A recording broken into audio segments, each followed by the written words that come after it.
Welcome back to Viv Study. मेरा नाम है संतोष कुमार। आइए आज हम देखेंगे एमबीए फोर्थ सेमेस्टर का एक स्पेशलाइजेशन है फाइनेंस, जिसमें सब्जेक्ट है मैनेजमेंट ऑफ फाइनेंशियल सर्विसेज। आज स्टार्ट करने वाले हम unit 3 topic 1 managing of issue of shares and bonds. Share और बॉन्ड जारी किए जाते हैं, उनको कैसे मैनेज किया जाता है, आइए देखते हैं इस चैप्टर में।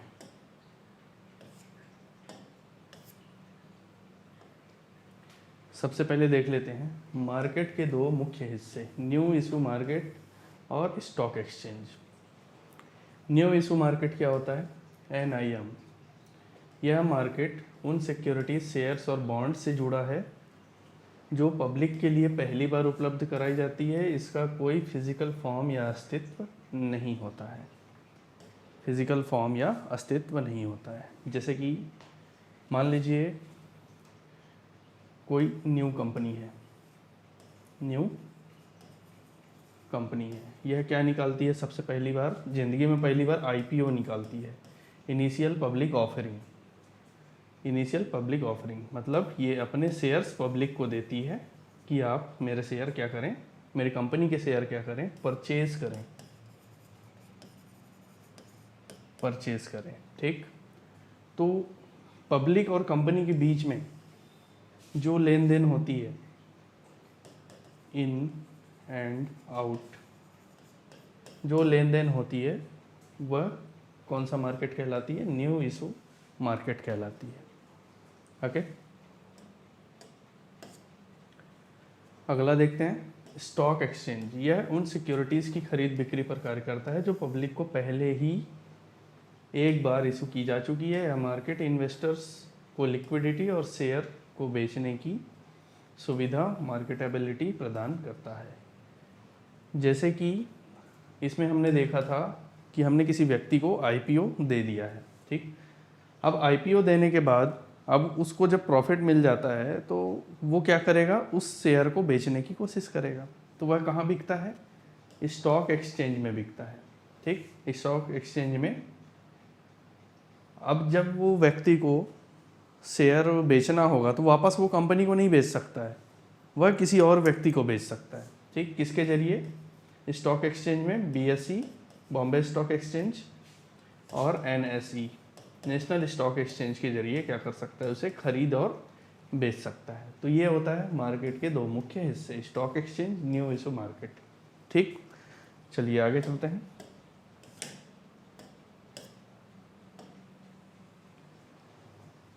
नए शेयर्स इशू करने के तरीके, फ्लोटिंग न्यू इशूज। नया शेयर कैसे इशू किया जाता है, इसको देख लेते हैं। सबसे पहला है पब्लिक इशू। कंपनी सीधे पब्लिक को एक निश्चित प्राइस पर शेयर का ऑफर देती है, जिसे प्रॉस्पेक्टस नामक लीगल डॉक्यूमेंट के माध्यम से किया जाता है। मान लीजिए रिलायंस कंपनी है, ये अपने शेयर पब्लिक को बेचना चाहती है। किसके माध्यम से? एडवर्टाइजमेंट के माध्यम से। ठीक, जब एडवर्टाइजमेंट के माध्यम से बेचा जाता है तो उसमें क्या क्या चीज़ें लिखी होती है? प्राइस लिखा होता है, शेयर्स का ऑफर लिखा होता है। ठीक, और उसमें प्रॉस्पेक्टस नामक लीगल डॉक्यूमेंट्स, मतलब कि क्या क्या डॉक्यूमेंट्स लगेंगे आपको जब शेयर खरीदना होगा तो उसमें क्या क्या डॉक्यूमेंट एलिजिबल लगेगा। ठीक है, तो ये होता है पब्लिक इशू। ये पहला पॉइंट हो गया, जो नया शेयर दिया जाता है किसी कंपनी, मतलब कि जनता को। ठीक, अब बात कर लेते हैं ऑफर फॉर सेल। कंपनी अपने शेयर्स पहले ही किसी इंटरमीडियरी, इशूइंग हाउस या ब्रोकर को प्रत्यक्ष रूप में बेचती है, जो फिर अपना प्रॉफिट जोड़कर उन्हें हायर रेट पर पब्लिक को बेच देती है। ठीक, मान लीजिए कंपनी ने सबसे पहले क्या निकाला? शेयर निकाला पब्लिक को देने के लिए। ठीक, अब ये IPO निकालेगी। ठीक, जब ये IPO निकालेगी और इसमें बहुत सी फॉर्मेलिटीज़ होती हैं और ये कंपनी ये सब फॉर्मेलिटीज़ में ध्यान ना देकर वो क्या करती है? किसी ब्रोकर को बेच देती है। वो शेयर क्या कर देती है, किसी ब्रोकर या इश्यूइंग हाउस को बेच देती है। ठीक है, तब वो ब्रोकर क्या करता है, अपना प्रॉफिट ऐड करके, मान लो कंपनी ने एक शेयर बेचा होगा 100 रुपये में, ठीक, एक शेयर बेचा होगा 100 रुपये में, किसको, ब्रोकर को। अब ब्रोकर अपना प्रॉफिट जोड़कर उन्हें हायर रेट पर पब्लिक को बेच देगी। अब ब्रोकर क्या करेगा, ये 100 का 110 रुपये कर देगा, ठीक, और पब्लिक को बेच देगा। ठीक, ये होता है एक ऑफर फॉर सेल। आइए देखते हैं आगे, प्लेसमेंट। इश्यूइंग हाउस या इंटरमीडियरीज कंपनीज से शेयर खरीदते हैं और फिर वे इन शेयर्स को सीधे पब्लिक को बेचने के बजाय अपने खुद के क्लाइंट को प्रॉफिट पर बेच देते हैं। इसको एक एग्जांपल से समझो। मान लो कोई एक कॉलेज है, ठीक, कॉलेज में 400 स्टूडेंट हैं, 400 स्टूडेंट हैं, ठीक, इसको प्लेसमेंट की तरह समझना, प्लेसमेंट। अब कॉलेज में प्लेसमेंट होता है, बड़ी बड़ी कंपनियां आती है, तो कॉलेज किसको प्रायोरिटी देगा, सबसे पहले अपने 400 स्टूडेंट को प्रायोरिटी देगा, इन 400 स्टूडेंट का प्लेसमेंट करवाएगा। ठीक, 400 स्टूडेंट का क्या करवाएगा, प्लेसमेंट करवाएगा। उसी तरह कंपनीज से, इश्यूइंग हाउसेज से, इंटरमीडियरी से, कंपनी से क्या करते हैं, शेयर खरीदते हैं, ठीक, और वो सीधे पब्लिक को बेचने के बजाय वह किसको दे देते हैं, अपने किसी अमीर इन्वेस्टर को दे देते हैं कि हमारे पास एक ऑफर है कंपनी का, आप ये शेयर खरीद लीजिए और आपको ज़्यादा प्रॉफिट मिलेगा। तो ये किसको दिया जाता है प्लेसमेंट, अपने किसी अमीर क्लाइंट को, मतलब जो अपने होते हैं, मतलब बाहरी दुनिया से अलग। जैसे कॉलेज में 400 स्टूडेंट क्या है, इस कॉलेज के अंदर के हैं, तो प्लेसमेंट सिर्फ इस स्टूडेंट को मिलेगा, इन 400 स्टूडेंट को, बाहर के किसी स्टूडेंट को, किसी दूसरे कॉलेज के स्टूडेंट को नहीं मिलेगा। ठीक है, तो ये एक प्रकार का प्लेसमेंट होता है कि जब कंपनी से हम शेयर खरीदते हैं तो उनको पब्लिक को देने के बजाय हम किसी अमीर इन्वेस्टर जो हमारे पहचान के हैं उनको दे दें तो उनको ज़्यादा प्रॉफिट होगा। ठीक, आगे देखते हैं राइट इश्यूज। ये नए शेयर्स मार्केट में लाने से पहले एग्जिस्टिंग शेयर होल्डर्स को ऑफर किए जाते हैं ताकि उन्हें शेयर्स खरीदने का प्रायोरिटी हाई रेट मिल सके। राइट इशू क्या है, मान लो ये क्या है, एक कंपनी है, जब ये कंपनी क्या थी, ज़ीरो थी। ठीक, जब ज़ीरो थी तो कुछ शेयर होल्डर्स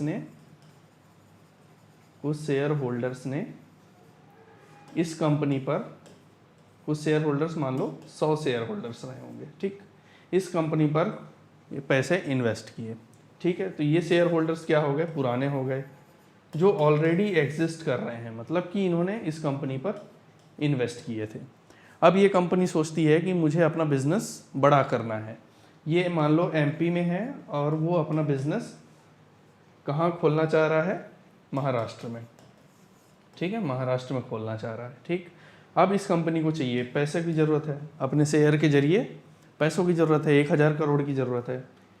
तो ये डायरेक्ट पब्लिक को देने के बजाय जो एग्जिस्टिंग जो शेयर होल्डर्स है, पहले इनको ऑफर देती है, एक लेटर भेजकर कि मैं पब्लिक को अगर एक शेयर दूंगा तो उस शेयर की कीमत होगी 120 रुपये। ठीक, जो हमारे पास एग्जिस्टिंग शेयर होल्डर्स हैं उनको लेटर के जरिए मैं बताऊंगा कि पब्लिक को मैं 120 में दे रहा हूं, लेकिन जो आप हमारे पुराने शेयर होल्डर्स हैं, जो ओल्ड शेयर होल्डर्स हैं, मैं आपको एक शेयर 100 रुपये में दे दूंगा, ताकि उनको पहली प्रायोरिटी मिल सके, ताकि उन्हें पहली प्रायोरिटी मिल सके। ये होता है राइट इशूज। ठीक, आगे चलते हैं। इशूज की कीमत तय करना, प्राइसिंग ऑफ पब्लिक इशूज। पहला point, fixed price method. Issue करने वाली कंपनी एक निश्चित प्राइस तय करती है जिस पर इन्वेस्टर्स शेयर्स के लिए अप्लाई करते हैं। यह एक प्रकार का शेयर का प्राइस फिक्स करने का तरीका है। ठीक, एक कंपनी ने क्या निकाला, आईपीओ निकाला, इनिशियल पब्लिक ऑफरिंग। ठीक, और उसने एक शेयर का प्राइस सेट कर दिया 150 रुपये। एक शेयर का प्राइस सेट कर दिया क्या, 150 रुपये। और आपको अगर वो शेयर खरीदना है तो आपको 150 रुपये पे करके ही शेयर मिलेगा। एक शेयर की कीमत 150 रुपये पे करके मिलेगा। आप यहाँ पर बारगेनिंग नहीं कर सकते कि नहीं नहीं नहीं आप मेरे को 120 में दे दो, आप मेरे को 125 में दे दो, नहीं, यहाँ पर फिक्स्ड प्राइस मेथड है। ठीक, तो कंपनी क्या करती है, अपनी कंपनी का जो शेयर है उसको फिक्स कर लिया है, आपको इतने में ही खरीदना पड़ेगा, खरीदना हो खरीदो, नहीं खरीदना तो मत खरीदो। ठीक, इसके बाद देख लेते हैं बुक बिल्डिंग मेथड्स। इशू करने वाली कंपनी 20% तक प्राइस बैंड तय करती है। इन्वेस्टर अलग अलग प्राइस पर बिड्स इच्छा प्रकट करते हैं और प्राप्त बिड्स के आधार पर फाइनल प्राइस तय होता है। इसमें क्या होता है, जैसे एक कंपनी ने यह सोचा कि एक शेयर की कीमत मैं 100 से 125 रखा हुआ हूँ। ठीक, मतलब उसने 20% तक की प्राइस बैंड तय कर दिया, मतलब 100 से 125 के बीच में। ठीक, अब ये कंपनी क्या करेगी, पब्लिक को ऑफर करेगी। पब्लिक को क्या करेगी, ऑफर करेगी, बताइए आप लोगों को 100 और 125 के बीच में एक शेयर का प्राइस क्या रखना है, एक शेयर का प्राइस क्या रखना है। तो ऐसे बहुत लोग क्या करते हैं, अपनी इच्छा जताते हैं, बिड्स करते हैं। ठीक, तो फाइनल बिड्स आता है क्या, 125, जो सबसे ज़्यादा बोली लगाएगा। कई लोग 110 लगाए होंगे, कई लोग 115 लगाए होंगे, कई 120 लगाए होंगे। ठीक, अब कंपनी को तो ज़्यादा प्रॉफिट चाहिए, कंपनी 110 पर नहीं रुक सकती, 115 पर नहीं रुक सकती, 120 पर नहीं रुक सकती, क्योंकि इस पर क्या होगा, लॉस होगा। अब कई लोगों ने 125 भी लगाए होंगे। ठीक, तो जब कंपनी चेक करती है कि बिड्स कितने लोगों ने लगाया और उनका बिड्स कितना सबसे ज़्यादा हाई वाला कौन सा है, ठीक, तो ये 125 का निकल के आता है। तो फिर कंपनी को बिड्स के आधार पर फाइनल प्राइस तय करना होता है, ऐसे। ठीक, चलिए आगे चलते हैं। मार्केट के मुख्य इंटरमीडियरीज, पहला है मर्चेंट बैंकर्स, लीड मैनेजर्स। ये इशू का पूरा मैनेजमेंट करते हैं। इनका काम प्रोजेक्ट की पहचान करने से लेकर गवर्नमेंट अप्रूवल तक, अप्रूवल प्राप्त करने और फंड जुटाने तक का काम करते हैं। ठीक, ये क्या होता है, मर्चेंट बैंकर्स, जैसे कि ये मर्चेंट बैंकर आईपीओ के क्या होते हैं, डायरेक्टर्स होते हैं। मर्चेंट बैंकर आईपीओ के डायरेक्टर्स होते हैं। ठीक, जब कंपनी आईपीओ निकालना चाहती है तो मर्चेंट बैंकर क्या करते हैं कि शेयर का प्राइस क्या होना चाहिए। ठीक, ये कौन डिसाइड करता है, मर्चेंट बैंकर्स डिसाइड करते हैं। ठीक, कब आउट करना है, क्या, शेयर का आईपीओ कब निकालना है। ठीक, गवर्नमेंट से अप्रूवल प्राप्त करना किसका काम होता है, मर्चेंट बैंकर का काम होता है। ठीक, शेयर प्राइस क्या सेट करना है, कब शेयर आईपीओ के जरिए बाहर निकालना है, गवर्नमेंट से अप्रूवल लेने का काम किसका होता है, मर्चेंट बैंकर का होता है। ठीक, चलिए आगे चलते हैं। अंडरराइटर्स क्या होते हैं, जैसे आईसीआईसीआई सिक्योरिटीज, एसबीआई कैपिटल, इनके पास लाखों करोड़ों अरबों का फंड पड़ा रहता है। ठीक, अंडरराइटर्स ये कंपनी को एक गारंटी देते हैं कि यदि पब्लिक ने पूरे शेयर नहीं खरीदे तो बचे हुए शेयर्स अंडरराइटर्स खुद खरीद लेता है। कौन, अंडरराइटर्स, आईसीआईसीआई सिक्योरिटीज या एसबीआई कैपिटल्स। ठीक, मान लो एक कंपनी ने 8 लाख के मान लो एक कंपनी ने 10 लाख का शेयर, 10 लाख का क्या निकाला, आईपीओ निकाला। ठीक, और पब्लिक ने 8 लाख का आईपीओ मतलब शेयर खरीदा, ठीक। अब यहाँ पर 8 लाख का शेयर तो बिक गया है, अब बचा हुआ 2 लाख, कहीं इनका आईपीओ फेल ना हो जाए, ठीक। अगर ये 2 लाख का शेयर नहीं खरीदा गया तो इनका आईपीओ क्या हो जाएगा, फेल हो जाएगा। इससे कंपनी को काफ़ी नुकसान होगा। तो यहाँ पर एक कंपनी गारंटी देती है, कौन सी company, ICICI Securities, SBI Capital, कि अगर आपका 10 लाख का पूरा आईपीओ नहीं बिका, 8 लाख में बिका, बचा हुआ 2 लाख, इसका शेयर कौन खरीद लेता है, आईसीआईसीआई सिक्योरिटीज़ या एसबीआई कैपिटल खरीद लेता है। ये कौन होते हैं, अंडर राइटर्स होते हैं, जो गारंटी देते हैं कि अगर नहीं बिका तो हम खरीद लेंगे, ठीक। अब देख लेते हैं बैंकर्स टू एन इशू। इनका मुख्य काम पब्लिक से एप्लीकेशन और फंड स्वीकार करना, सारा धन एकत्र करना और अलॉटमेंट के बाद रिफंड वापस करना होता है, ठीक। जब कंपनी आईपीओ जारी करती है, आईपीओ जारी करती है तो क्या होता है, जो व्यक्ति रहता है, मतलब आईपीओ जारी करती है तो बैंक क्या देखती है कि कितने लोगों ने आईपीओ का फॉर्म भरा, ठीक। जब ये व्यक्ति आईपीओ का फॉर्म भरता है और 15,000 रुपये चेक लगाता है, कहाँ, बैंक में, जैसे एचडीएफसी या फिर एसबीआई, कोई सा भी बैंक हो सकता है, ठीक है, इसके पास जो भी बैंक हो इस व्यक्ति के पास, ठीक। तो जब ये आईपीओ का फॉर्म भरता है और उस आईपीओ शेयर के बदले 15,000 रुपये देता है, 15,000 का चेक कहाँ जमा करता है, बैंक में जमा करता है, ठीक। तो बैंक में जमा करने के बाद जो बैंकर्स रहते हैं वो चेक करते हैं कि क्या इस व्यक्ति को आईपीओ मिला या नहीं मिला, आईपीओ मिला या नहीं मिला। अगर मिल गया तो अच्छी बात है, ठीक, क्लियर कर देंगे उसे। अगर नहीं मिला तो ये जो 15,000 रुपये हैं, इस व्यक्ति को वापस इसके अकाउंट में डाल दिया जाएगा, ठीक। ये होता है बैंकर्स टू एन इश्यूज। आगे चलते हैं। रजिस्टर्स टू एन इशूज़, ये एप्लीकेशंस का रिकॉर्ड रखते हैं, शेयर्स अलॉटमेंट का आधार तय करने में मदद करते हैं, अलॉटमेंट लेटर, रिफंड ऑर्डर्स और शेयर सर्टिफिकेट डिस्पैच करने में सहायता करते हैं। जैसे कि आईपीओ निकलता है, निकाला, ठीक, ये क्या होते हैं, बैक ऑफिस होते हैं। रजिस्टर्स टू एन इशूज़, ये क्या है, बैक ऑफिस।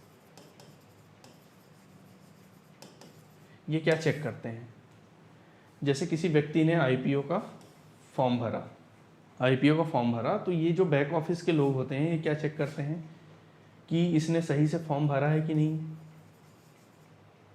राइट फॉर्म भरा है कि नहीं, ठीक, इसने कहीं पर सिग्नेचर तो नहीं छोड़ा, ठीक, क्या ये फॉर्म सही से भरा है, ठीक। ये सब चीज़ें कौन चेक करते हैं, back office, register to an issues, ठीक।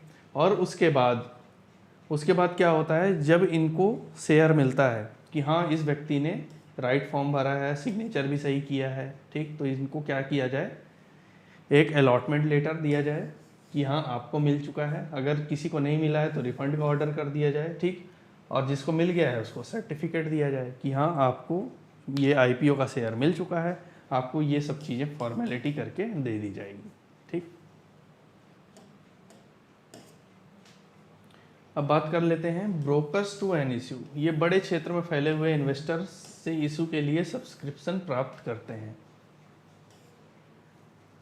प्राप्त करते हैं, ठीक। मान लो किसी कंपनी का शेयर आईपीओ के जरिए बाहर आता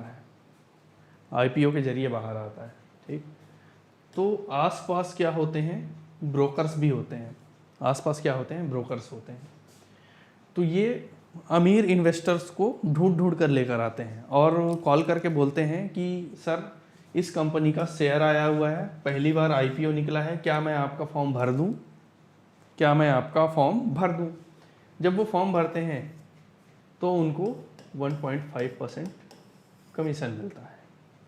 ब्रोकर टू एन इश्यूज 1.5% उन्हें कमीशन मिलता है, जो अमीर इन्वेस्टर को ढूंढ के लेकर आता है कि इस कंपनी का जो IPO है वो निकला हुआ है, क्या आप इस कंपनी का शेयर खरीदना चाहते हैं? अगर वहाँ बोलता है तो कंपनी की तरफ से उसे 1.5% क्या मिलता है, ब्रोकरेज मिलता है कंपनी की तरफ से, ठीक, क्योंकि वो बड़े बड़े इन्वेस्टर्स को ढूंढ के लेकर आता है। आगे देखते हैं बॉन्ड का मैनेजमेंट और उनके रिस्क। बॉन्ड का मैनेजमेंट और उनके रिस्क। Bond basics. बॉन्ड एक कॉन्ट्रैक्ट होता है जिनमें बोरोवर को निश्चित इंटरेस्ट कूपन रेट मिलता है और मैच्योरिटी अवधि की समाप्ति पर प्रिंसिपल अमाउंट वापस मिल जाता है। इसमें क्या होता है, बॉन्ड मान लो आपने, गवर्नमेंट को कभी पैसों की ज़रूरत पड़ जाती है तो वह क्या जारी करते हैं, बॉन्ड जारी करते हैं, ठीक। तो गवर्नमेंट ने 1000 का बॉन्ड जारी किया, गवर्नमेंट ने 1000 का बॉन्ड जारी किया और इसमें बोला कि आपको 5 साल तक के लिए रेगुलर, मतलब आपका पैसा हमारे पास रहेगा और इन 5 साल में आपको हर साल 8% का रिटर्न मिलेगा। 8% का क्या मिलेगा, रिटर्न मिलेगा। और जैसे ही 5 साल कंप्लीट होते हैं तो ये 1000 रुपये भी वापस मिल जाएंगे। मतलब जैसे आपको 8% का रिटर्न मिलेगा तो आपको हर साल 80 रुपये मिलेंगे इस 1000 पर, ठीक। हर साल, हर 5 साल तक के लिए आपको 80-80 रुपये मिलते चले जाएंगे और जैसे ही 5 साल कंप्लीट होगा तो ये 1000 रुपये भी आपको मिल जाएगा। तो ये होता है बॉन्ड्स बेसिक्स, ठीक।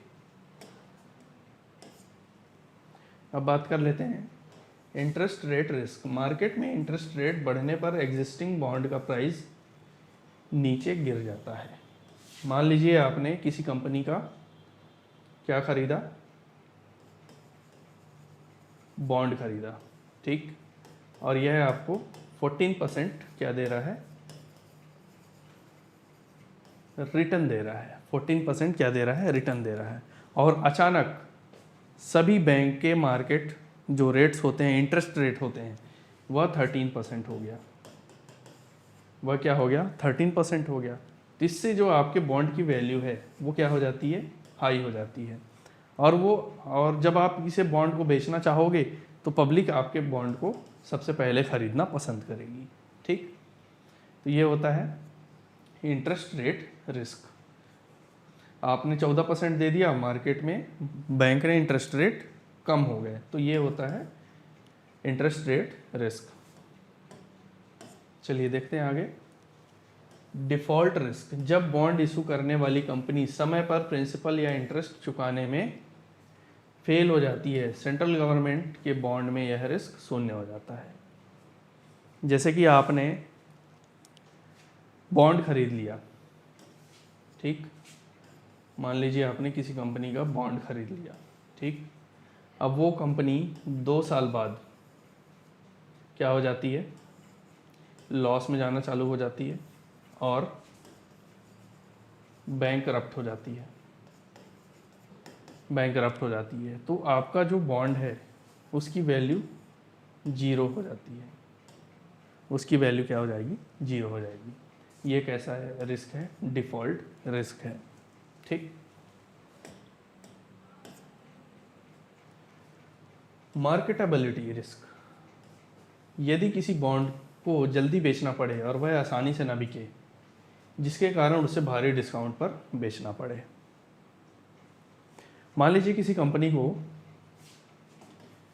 5000 करोड़ की ज़रूरत है, 5000 करोड़ की ज़रूरत है, तो यह क्या जारी करेगा,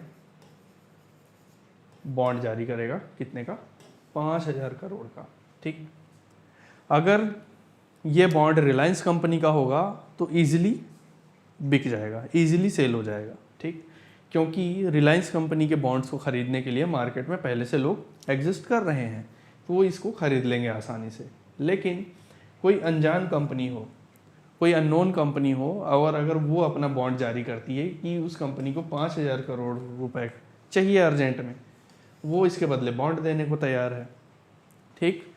तो अर्जेंट में चाहिए, लेकिन उस अनजान कंपनी के लिए कोई ख़रीदने को तैयार नहीं होता है, तो मजबूरन इस कंपनी को अपने बॉन्ड को क्या करना पड़ता है, 4000 करोड़ में बेचना पड़ता है, ठीक, जब वो 5,000 करोड़ का बेच रहा था तो उसे 4,000 करोड़ में मजबूरी में बेचना पड़ेगा, डिस्काउंट पर बेचना पड़ेगा, नुकसान करके बेचना पड़ेगा। ठीक, तो ये टॉपिक यहीं तक। So thank you, I hope आप लोगों को ये टॉपिक समझ में आया हो। Thank you so much.